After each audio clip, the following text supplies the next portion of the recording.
So you ready to do this? Yeah, I'm ready. Awesome. Never done this before. I know, it's going to be great. So I'm going to share with you the Beauty and Brokenness Mosaic process. I'm going to talk to you a bit about Mosaics of Mercy, who we are, what we do as a nonprofit in the greater Houston area.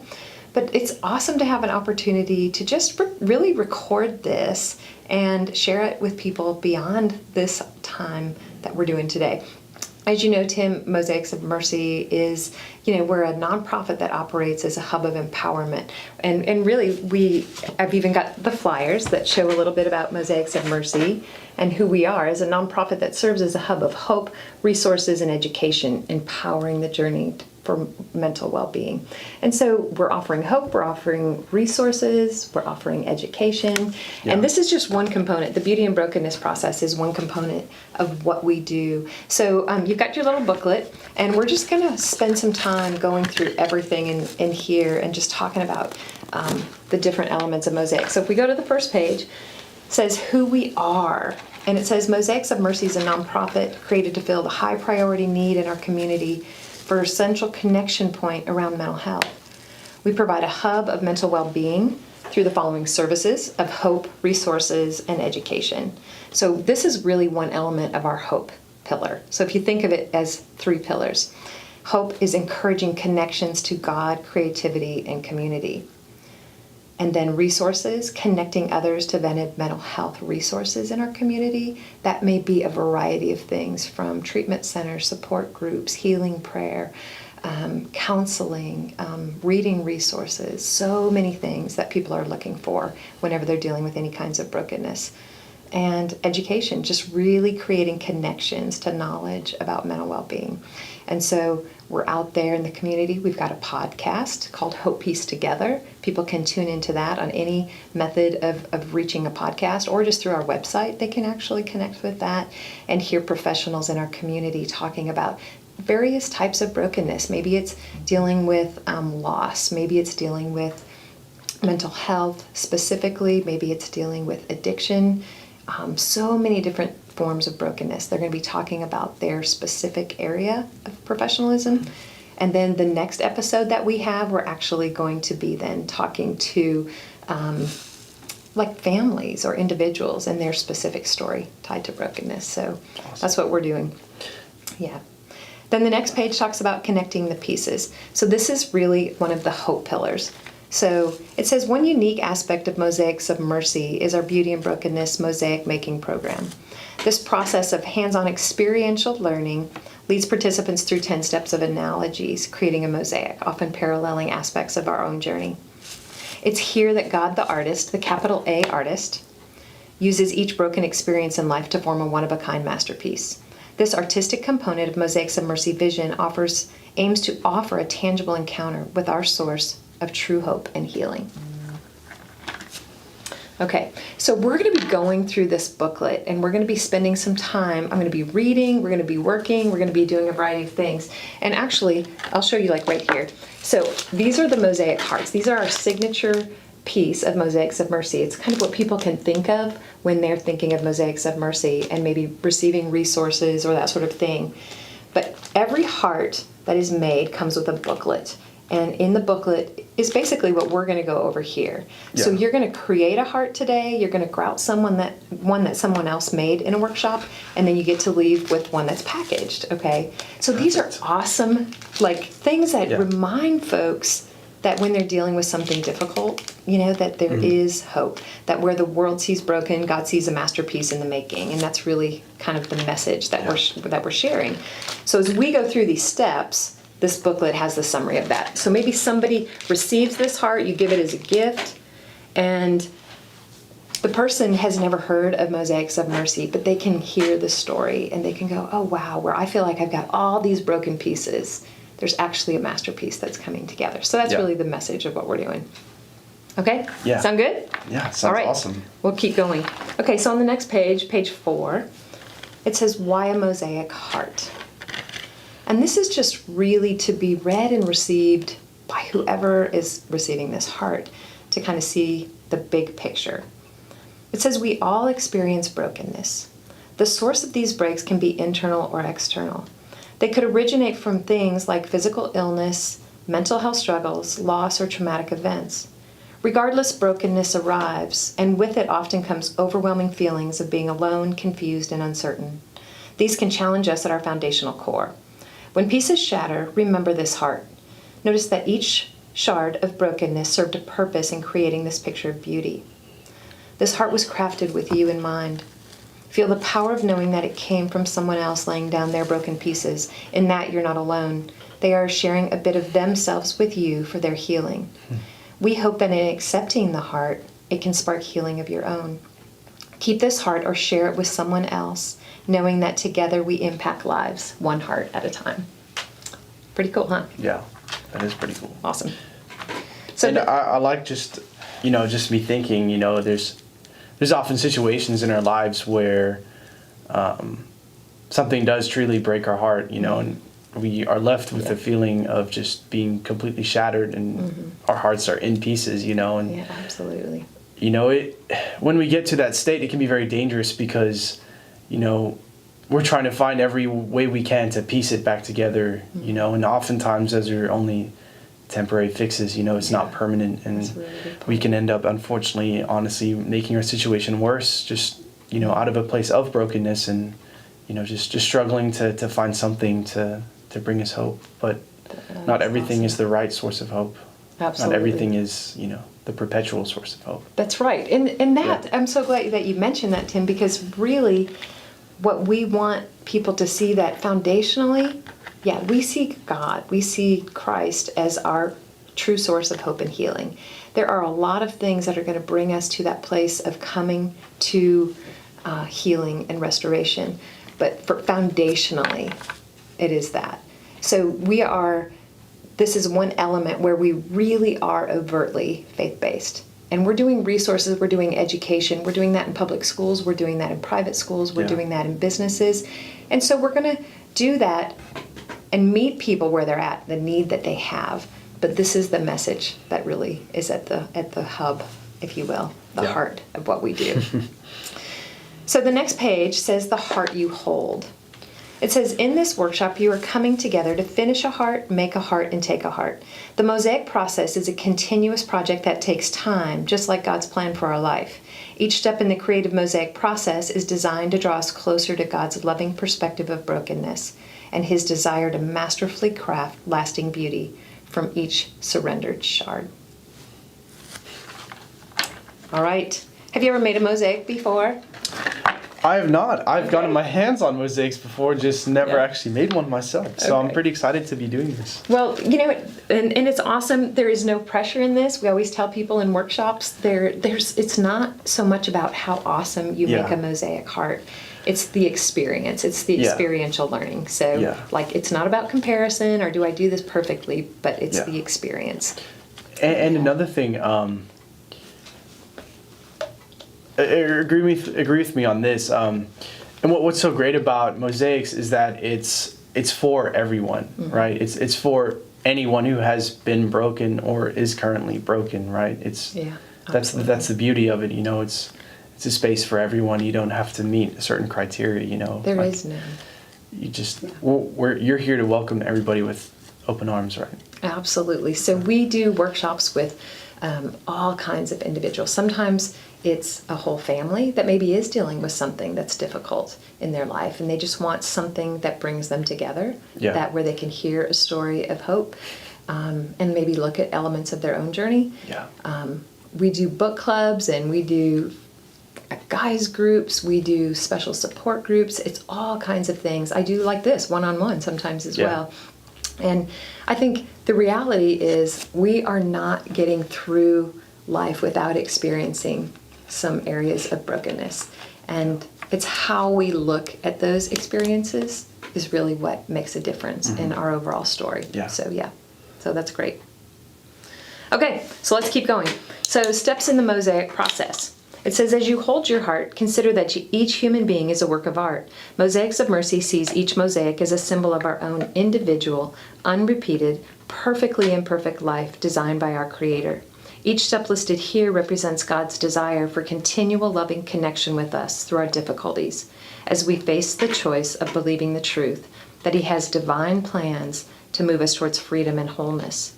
As you look at the outline of the steps, perhaps you'll see how they parallel your own journey. Yeah.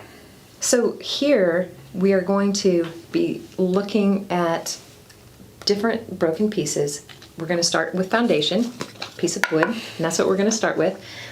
But if people are watching this at home, I might encourage people to just even get out a piece of paper, pieces of material, different scraps of tissue paper, or different things, maybe rocks or stones or shells, and do some of this creatively on your own. You can use some Elmer's glue. Maybe you don't have grout to go through the whole process, or you can just close your eyes and listen to some of the steps and find some healing in whatever it is that people are dealing with. So, awesome. Okay, so we're going to go through 10 steps. First one is foundation, okay? So if you pick up this heart, what's the heart foundation made of here today? This is made of wood. Yes, it's made of plywood. And so this is something you wouldn't want to put out in your garden. Like, you don't want to stick this out in the flower bed. Yeah, because it's going to absorb moisture. Yeah, exactly. So if you've seen plywood, like maybe you've had a sheet of plywood in the garage and you have it for a long time leaning up. There we go. What's going to happen to a piece of plywood, especially in the hot, humid, it's going to bend, weather? It's going to get weathered, it's going to break. Yeah, exactly. Like plywood will warp in the elements, right? Yeah. So like if you look at this piece, this heart, like if you opened this in a package and, you like flip it over and you're like, oh my gosh, that's wood on the back. Like it looks like it's all intact, right? Yeah, on the outside. Once you have the grout, it feels really solid. Yeah. But I can tell it's not sealed, so it's still exposed to weather. But it's perfect for anybody indoors. It's perfect for a home. Exactly. So if this were not solid, it had been outside, it may be all in one piece now, but if that foundation got warped, what's going to happen to the exterior? It's going to crack, right? Yeah, exactly. Like it's like if our foundation starts to warp and buckle, then the exterior eventually starts to fall apart. Yep. And if the foundation is damaged or destroyed, then everything else falls apart, right? Oh my gosh. Like sometimes I resemble that remark. Right? We start to feel inside a little warped, a little cracked. Things are starting to fall apart from the inside, and eventually things on the outside start to do the same. Yeah. And have you ever seen any of those I think it's Ocean commercials, and it's Nolan Ryan, the baseball dude, he's like a spokesperson for Ocean, and there are these commercials where there's a couple and they are sitting on a couch and they're like watching TV, and all of a sudden the husband looks up and he's like, oh my gosh, there's cracks and there's all these things are happening on the ceiling and on the walls. And so the wife's like, you need to fix that. So he goes and he gets like spackle and paint and he like starts making these repairs, right? Yeah. And then Nolan Ryan walks out on the scene and he's like, stop spackling and painting just based on the exterior. First, you need to call Ocean. And so what's Ocean selling, do you think? Do you know what the company sells? What's the product that he's touting? It's a foundation repair of something, exactly. Right? That's what they are. Yeah. They're a foundation repair company. So he's like, don't go to the exterior. Deal with the root issue first. Yeah. And then you go back and you spackle, and then you go back and paint, and we deal with it. So we're not just continuously piecing it, right? Yeah. And so it's kind of the same thing with our own lives. We find ourselves working on the exterior. God wants to say, let's deal with the foundation. So step 1 says the foundation. It says life starts out much like the object we choose to mosaic. For this particular project, the object is a wooden heart. Like some lives, it may be beautiful just as it is, or like others may be worn and show age. It could be plain or seen as ordinary. The mosaic foundation is as varied as each individual. While unseen, a foundational soundness determines the resilience of a structure. A knowledge of, but not preoccupation with, what lies beneath your story can help heal and even strengthen it. So each step has scripture reference. And I'm not going to go over those, but I am going to say what they are here. And people can go and look them up and see if this is something that really resonates with them. I love these, and I may on a few of them. I'll read them. but it's really good for people to go back if it speaks to them. And this particular one says 1 Peter 1:18 and 19 ESV. So, a knowledge of, but not preoccupation with, what lies beneath your story can help heal and even strengthen it. So if we're looking at our foundation and we're thinking, there's a lot of different ways you could look at foundation, but we could say even the way we're brought up, right? The way we're raised, the home life we're experienced, and even the home life of our parents and that they experienced. All of those things have an impact on how we view life, right? Yeah. And so if I think about like my foundation, I think about my life and how that impacted me. Sometimes I feel like I'm not very well equipped based on the circumstances I might be feeling, experiencing, and how that relates to maybe how I was brought up. But we need a strong, firm foundation in order to really live the life that we were designed to live, right? And Christ says, I will be your rock, I will be your firm foundation. He who puts his trust and his faith in me will not waver. But sometimes when we're doing it on our own and we're basing it up on our earthly foundation and how we were brought up, we're wavering all the time based on circumstances, right? And we're just like, oh my gosh, I don't know how to do this. And you know, like for me, I have a lot of personal stories that I can say, I thought I was on a firm foundation, but when I've run into struggles, I'm kind of like, oh my gosh, I actually don't know how to respond well in this. And I think I really realized I can't give what I don't possess. That's a hard one. I can't give what I don't possess. And if I didn't actually grab it early on, I didn't take ownership of something, and I try to give from that place of emptiness, it's not life-giving. And so through some of our struggles, we've talked about different ones in our family, and there's a lot. We all have brokenness. And that's the cool part about it is that, you know, we're also able to relate, right? You know, we have something in common, even though we come from so many different backgrounds in all areas around the globe, and you know, like I said, it's cool because, you know, we're able to come together in a place of brokenness and walk through it not alone, right? And those experiences help us to then help somebody else, right? Absolutely. Yeah. And so a knowledge of, but not a preoccupation with, what lies beneath our story. I need to understand a little bit of where I've come from and that my past. But if I focus only on that, especially if some of the things have not helped me currently today, I have to be willing to look at it, but not focus so much on it that it prevents me from going forward in the direction that I want to go. So, I mean, what we using focus on. Using it to teach you, right? Yeah, exactly. Using it to teach you and then make better choices going forward, right? And so having an openness to look at it, but not blame it all the time too. Right. And so like what we focus on, we empower. So if I want to go, gosh, I really didn't, things were hard when I was growing up and they didn't understand this, I didn't understand that, the pain in their past impacts mine and things are really not good right now. Where do you think I'm going to end up in the future? In a good place if I'm only looking at all the bad that was in the past and in my present? No, you're gonna be in a place you don't want to be in. You're gonna wish you could have changed it. Right. But if I can look for the good things, and so maybe there weren't some great things in the past, but there were some nuggets, there were some really valuable tools great things, whether it's with family past, circumstance past, current situation, there may be some things that are very hard, but there's good, and I look for that, and I focus on the gratitudes and the good things, and then I can shift going forward, right? Then I'm more apt to empower that. That's literally how quantum physics works too. It's the same thing, right? It's retroactive causation. It's literally what I'm expecting to find, I'm more apt to. Our prayer life, if our prayer life is really down and out and woe is me and woe this and woe the circumstance, then God's going, help! Come on, let's look for the positive. Let's breathe into that situation and go forward. So yes. So whatever our circumstance is in our foundation, and we feel like it's not solid, we don't feel like it's firm, we can put our trust in God and go, I don't know how you're going to do it, but you can restore what the locusts have eaten. We're going forward. And that's what so foundation is like the most important. It feels a little weak Yeah. being made out of plywood, but it actually is going to be strengthened with everything that Right. builds upon it.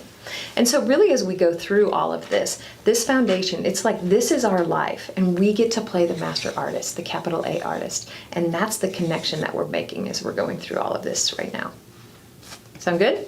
Sounds amazing. Awesome. Okay, so step 2, Yeah. the theme. It says our lives have an image or a theme etched upon them, resulting from life experiences, choices we've made, and the values we hold. Consider exploring an identity rooted in the promises of God in exchange for any based on circumstance, allowing Him to be the artist of our lives. And this is 2 Corinthians 5:17 out of the NLV. You know what? I may just grab these because I can read some of these. This one says, this means that anyone who belongs to Christ has become a new person. The old is gone and the new has come. So that's really good.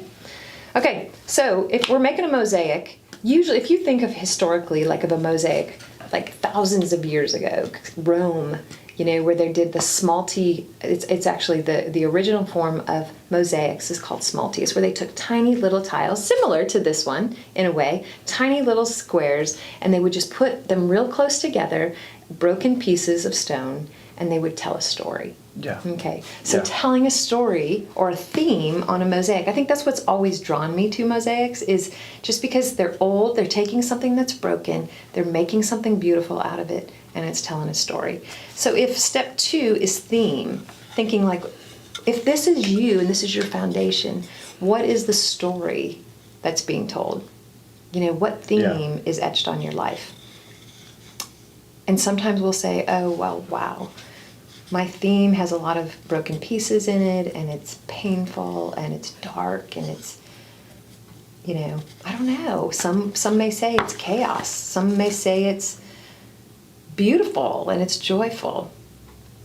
Or some may say, you know, it's just, I don't even know what my story is. You know, what would my image be? Do you have any advice for, you know, I mean, you know, I'm reading it says, you know, choices we have made and the values we hold. And, you know, you encourage us to explore an identity rooted in that. So, I mean, I guess this question might be more involved with number 3, but just, you know, what, you know, do you have any advice on how people can, you know, get comfortable with acknowledging, you know, what's happened in their life? Because, you know, I'm sure there's some people that want to just try and, you know, block it out. Mm-hmm. You know, maybe it was just unfortunately something so traumatic, but it was out of their control. But, you know, they're in a place where they just want to block it out, you know, like, do you have any advice for people maybe in that situation? Yeah, and you know what? We'll get to that. Okay. We'll Sorry, just thinking ahead here. No, it's good. We'll get to some of that and kind of how that works in our journey. Yeah. But I think if we just like are thinking of our life right now, like what is the theme etched upon your foundation? What is the story? Maybe somebody has that story that it is, you know, it's just dark. It would be just a bunch of dark rocks maybe on there, and it doesn't tell a story that I'm thrilled with. But my encouragement would be, we're gonna do something with this where. What is that story that you want or that you know underneath really is your true story of who you are? And maybe the story today doesn't tell the story that you want it to, but what's it going to take to shift that, right? Yeah. Because sometimes people would say, you know, I can't even tell a story on my mosaic. My story is so dependent on outside factors, and it's circumstantial. Like my story is, if my kids are happy, then I'm happy. If I have a good job and I can depend on my job and my finances, then I'm happy. If my marriage or my relationships are strong, then I'm strong. And that's an exhausting way, I think, Tim, to live life, right? Like everything based on outside tells me I'm okay if everything outside of me is okay. Yeah. Right? And I've been in that place. Of myself a little bit sometimes. Well, I mean, we do. Yeah. And I think we all hit that place. Yeah. And so what's it going to take to move us from that place of, I can't put anything literally etched in stone because it's changing so much. And that Christ is our rock, that He is the one that says, this is who you are. You are my beloved. child. You are enough, not based on who you are in terms of what by the world standards, but who I say that you are. And that's what we want to move towards. So what's it going to take to make that shift? Yeah. And it is asking him, who do you say that I am? Versus listening for what the world is constantly telling us. Yeah. You know who we are? Yeah. Asking him to reveal our true identity, right? Absolutely. Love it. Yes. Okay. So just kind of thinking about that. Yeah. If it's not what you want, if you're like, yeah, it's not a good story today. It's not going to be a beautiful picture. Lord, show me who I am in you and start moving me in that direction of what you see versus what I see.